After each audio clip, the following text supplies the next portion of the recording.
آج کی سماعت کے حوالے سے اس کے اہم نکات کیا ہیں، آئیے دیکھیں۔ توہین عدالت کے ملزمان کی جانب سے تحریری جوابات جمع کروانے کے بعد 28 دسمبر 2021 کو سماعت مقرر کی گئی تاکہ توہین عدالت کے ملزمان کو توہین عدالت آرڈیننس 2003 کی سیکشن 17(3) کے تحت موقع فراہم کیا جائے۔ اس کے بعد 7 جنوری 2022 توہین عدالت کے ملزمان کو ایک اور موقع فراہم کیا گیا۔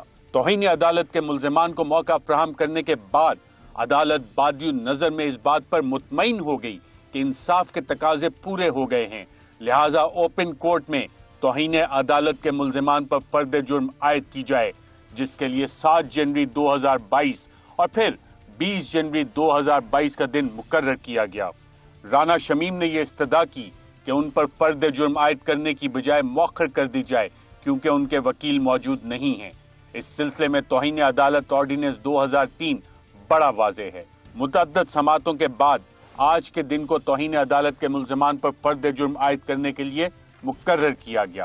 اوپن کورٹ میں رانا شمیم کے سامنے فرد جرم پڑھ کر سنائی گئی۔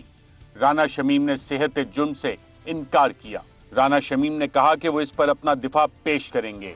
فیئر ٹرائل رانا شمیم کو یہ حق دیتا ہے کہ وہ اپنا دفاع پیش کریں۔ اٹارنی جنرل نے کہا کہ توہین عدالت کے دیگر ملزمان صحافیوں انصار عباسی، عامر غوری اور میر شکیل الرحمان کا کردار ثانوی تھا۔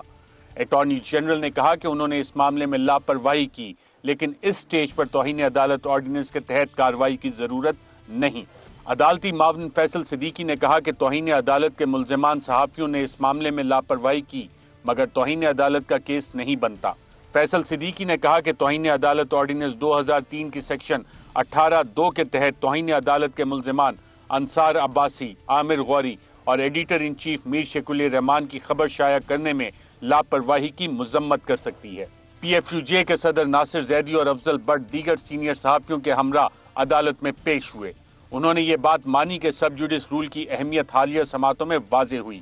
انہوں نے مزید کہا کہ زیر سماعت کیسز کی رپورٹنگ کے سلسلے میں پی ایف یو جے اور دیگر تنظیموں نے گائیڈ لائنز بنانے کا فیصلہ کیا ہے۔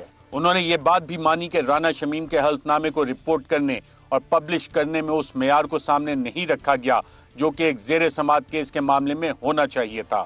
انہوں نے اس بات پر مزید زور دیا کہ رپورٹر، ایڈیٹر اور ایڈیٹر ان چیف کے زیر سماعت کیس سے متعلق اگر بدنیتی موجود نہ ہوئی تو پھر فرد جرم عائد کرنے سے آئین پاکستان کے آرٹیکل 19 اور 19(a) کے تناظر میں اس کے سنگین نتائج نکلیں گے۔ آزاد میڈیا عدلیہ کی آزادی کا محافظ ہے مگر ایڈیٹر، پبلشر اور ایڈیٹر ان چیف کو جو آزادی حاصل ہے وہ مکمل آزادی نہیں ہے۔ میڈیا ٹرائل کی حوصلہ شکنی کرنے کی بجائے عدالتوں نے سب جوڈس رول کا استعمال بہت کم کیا۔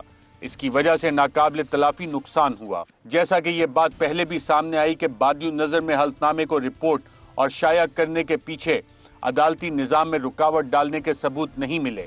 رپورٹر، ایڈیٹر اور ایڈیٹر ان چیف کی جانب سے بے احتیاطی کے باوجود یہ عدالت اس سٹیج پر انصار عباسی، عامر غوری اور میر شکیل الرحمان پر فرد جرم عائد نہیں کرے گی۔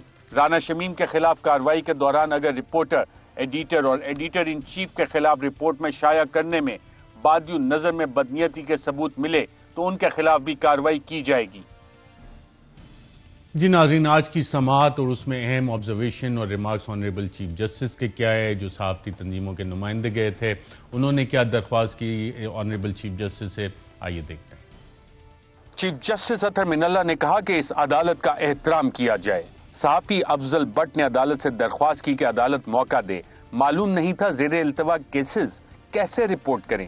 چیف جسٹس اطہر من اللہ نے کہا کہ ایک اخبار، ایک آرٹیکل سے عدالت کو بدنام کیا گیا۔ انہوں نے سوال کیا کہ اس عدالت کے ساتھ کسی کو کوئی مسئلہ ہے؟ اس عدالت کو ہی دیکھ کر بیانیہ بنایا گیا۔ آئینی عدالت کے ساتھ بہت مذاق ہو گیا۔ اسلام آباد ہائی کورٹ کے جرنلسٹ ایسوسی ایشن کے صدر نے بھی صحافیوں کی حد تک عدالت سے تحمل کی استدعا کی۔ صحافی افضل بٹ نے کہا جس پوائنٹ پر ہمارا فوکس ہونا چاہیے بدقسمتی سے نہیں کر سکے۔ ہماری میٹنگز جاری ہیں، موقع دیں، ہم معاملے پر احتیاط کریں گے۔ چیف جسٹس اطہر من اللہ نے کہا ہم نے کئی بار سمجھایا مگر ان کو لگا کہ انہوں نے جو کیا وہ ٹھیک کیا۔ چیف جسٹس اطہر من اللہ نے کہا عدالتی نظام کو برباد نہیں ہونے دوں گا، لوگوں کا اعتماد بھی بحال کرنا ہے۔ کسی کو لائسنس نہیں دے سکتا کہ غلط خبر چلائے۔ چیف جسٹس اطہر من اللہ نے کہا لائسنس نہیں دے سکتے کہ کوئی سائل عدالت کی بے توقیری کرے۔ آپ کو احساس نہیں، زیر سماعت کیس پر اثر انداز ہونے کی کوشش کی گئی۔ چیف جسٹس اطہر من اللہ نے کہا کہ یہ عدالت اوپن احتساب پر یقین رکھتی ہے اور اسے ویلکم کرتی ہے۔ جولائی 2018 سے لے کر آج تک وہ آرڈر ہوا جس پر یہ بیانیہ فٹ آتا ہو؟ ایک اخبار کے آرٹیکل کا تعلق ثاقب نثار سے نہیں، ہائی کورٹ کے ساتھ ہے۔ لوگوں کو بتایا گیا ہے کہ اس عدالت کے ججز کمپرومائزڈ ہیں۔ ایک کیس 2 دن بعد سماعت کے لیے فکس تھا جب سٹوری شائع کی گئی۔ چیف جسٹس اطہر من اللہ نے کہا ہمارا قصور ہے، ہم نے سب جوڈس رولز کی پرواہ نہیں کی۔ کل کوئی تھرڈ پارٹی بیان حلفی دے گی اور آپ چھاپ دیں گے؟ یہ کہیں کہ ہم صرف میسنجر ہیں، تحقیقات ہمارا کام نہیں تو زیادتی ہے۔ اٹارنی جنرل خالد جاوید خان نے میر شکیل، انصار عباسی اور عامر غوری پر فرد جرم مؤخر کرنے کی استدعا کی۔ چیف جسٹس اطہر من اللہ نے کہا یہ ایک عدالتی معاملہ ہے، فرد جرم عائد کرنا بھی آئینی تقاضا ہے۔ میرا کسی سے غرض نہیں بلکہ صرف اسی عدالت سے ہے۔ اٹارنی جنرل خالد جاوید خان نے عدالت سے کہا آپ نے بالکل صحیح کہا کہ فوکس اس عدالت پر ہی تھا۔ آج پہلی بار میڈیا کی جانب سے دبے لفظوں میں ندامت ہے۔ اٹارنی جنرل نے کہا کہ رانا شمیم کو فیئر ٹرائل کا پورا حق ہے، مگر انہوں نے جو کہا وہ مان رہے ہیں۔ اٹارنی جنرل نے کہا کہ صحافیوں کی حد تک اس کیس میں چارج فریم کو ختم کیا جائے۔ کبھی کبھی زندگی میں ہم دانستہ یا نادانستہ طور پر استعمال ہوتے ہیں۔ چیف جسٹس اطہر من اللہ نے کہا کہ ایک اخبار ہے جو بار بار ہائی کورٹ کے خلاف توہین عدالت کر رہا ہے، باقی اخبارات میں اس طرح کی خبریں نہیں ہیں، صرف جنگ اور دی نیوز اس طرح کی خبریں دے رہا ہے۔ سماعت کے دوران اسلام آباد ہائی کورٹ نے سابق چیف جج رانا شمیم پر فرد جرم عائد کر دی۔ عدالت نے رانا شمیم کے خلاف فرد جرم پڑھ کر سنائی۔ عدالت نے رانا شمیم کے بیان حلفی کو فرد جرم کا حصہ بنا دیا۔ سابق چیف جج گلگت بلتستان رانا شمیم نے صحت جرم سے انکار کر دیا۔ دوران سماعت اسلام آباد ہائی کورٹ نے رانا شمیم کی 2 متفرق درخواستیں بھی خارج کر دی۔ عدالت نے ملزمان میر شکیل، انصار عباسی اور عامر غوری پر فرد جرم عائد کرنے کا فیصلہ بھی مؤخر کر دیا۔ اٹارنی جنرل کی استدعا پر عدالت نے 15 فروری 2022 تک کی تاریخ دیتے ہوئے کیس کی سماعت ملتوی کر دی۔ ناظرین، جو کیس اسلام آباد ہائی کورٹ میں چل رہا ہے اور اخبار جو صحافتی ملزمان اس میں پیش ہوئے، یہ ان کی پہلی واردات نہیں ہے۔ سن 1992 میں بھی انہوں نے اسی طرح کی ایک واردات ڈالی تھی اور ایک خبر چھاپی تھی کہ جناب اس وقت کے صدر نے سندھ ہائی کورٹ کے چیف جسٹس کو فون کیا اور کہا کہ اپوزیشن لیڈر محترمہ بے نظیر بھٹو کی آپ نے باقاعدہ طور پہ انسلٹ کرنی ہے، بے عزتی کرنی ہے، اور اس حوالے سے یہ کیس ہے registrar of High Court versus editor of the English Daily The News. اس میں اہم کیا پوائنٹس ریز ہوئے تھے اور معافی کس طرح سے مانگی گئی تھی، آئیے دیکھتے ہیں۔ 1992 میں نوید ملک کی پریس کانفرنس کرنے اور ان کے عدلیہ سے متعلق الزامات کو دی نیوز اخبار میں شائع کرنے پر chief justice Sindh High Court Saeed Uzzaman Siddiqui نے توہین عدالت کا نوٹس لے لیا۔ اس نوٹس کے بعد نوید ملک کی جانب سے یہ جواب جمع کروایا گیا کہ میں اس معاملے پر نہ صرف معافی مانگتا ہوں بلکہ اپنا معاملہ عدالت کے سپرد کرتا ہوں۔ دی نیوز کے رپورٹر ناصر اقبال نے اپنے جواب میں یہ کہا کہ غلط فہمی کے نتیجے میں انہوں نے نوید ملک کے تمام الزامات شائع کر دیے جس پر وہ عدالت سے غیر مشروط معافی مانگتے ہیں۔ دی نیوز کے ایڈیٹر غازی اصلاح الدین کی جانب سے یہ جواب جمع کروایا گیا کہ 25 جنوری 1992 کو ایڈیٹر ان چیف جنگ گروپ میر خلیل الرحمان کا انتقال ہوا، جس کی وجہ سے وہ ان کی وفات کی کوریج میں مصروف رہے۔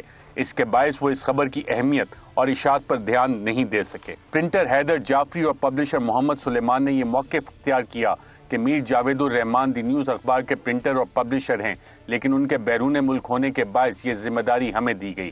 ان دونوں افراد کی جانب سے بھی یہی موقف اختیار کیا گیا کہ ہم میر خلیل الرحمان کی تدفین کے معاملات میں مصروف تھے، جس کے باعث اس خبر پر توجہ نہیں دے سکے۔ ان تحریری جوابات کے بعد توہین عدالت کے تمام ملزمان پر فرد جرم عائد کر دی گئی اور تمام ملزمان نے اپنی غلطی تسلیم کی۔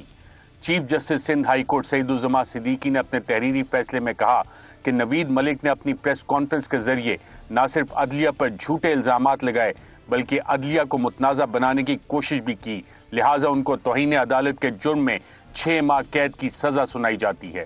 دی نیوز کے رپورٹر ناصر اقبال سے متعلق تحریری فیصلے میں کہا گیا کہ وہ ابھی کم عمر ہیں اور حال ہی میں صحافت کے پیشے سے منسلک ہوئے ہیں، لہٰذا ان کو وارننگ دی جاتی ہے کہ آئندہ ایسے معاملات میں احتیاط کے ساتھ رپورٹنگ کریں۔ ایڈیٹر، پرنٹر اور پبلشر کے موقف سے متعلق تحریری فیصلے میں یہ کہا گیا کہ ایسا ممکن ہے کہ میر خلیل الرحمان کی وفات کے باعث یہ تمام افراد اس خبر کو ٹھیک سے نہیں دیکھ سکے، لہٰذا ان تمام افراد کو بھی یہ وارننگ دی جاتی ہے کہ وہ آئندہ یقینی بنائیں کہ ایسی خبر شائع نہ ہو۔